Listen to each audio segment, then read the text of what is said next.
With an HDX and touchscreen monitor, Polycom Direct Touch simplifies hands-on collaboration between multiple sites.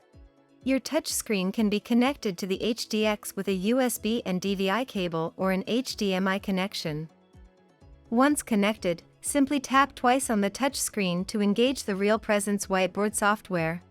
If you'd like to share a PowerPoint slide, any JPG image can be uploaded via USB drive.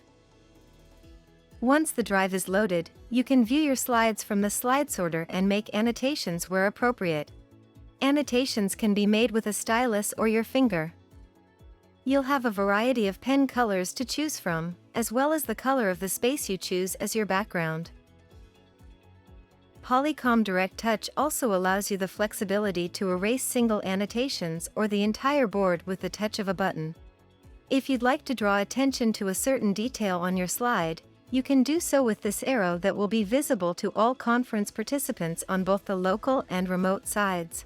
For added convenience, a UC board can be used in conjunction with a touchscreen device when multiple work surfaces are required.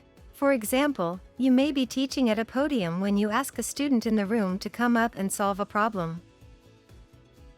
It is also possible to annotate over PC content or a second camera input. As you can see, these added features make this exclusive Polycom technology even more powerful, giving you the tools to make your meetings more productive, efficient and enjoyable.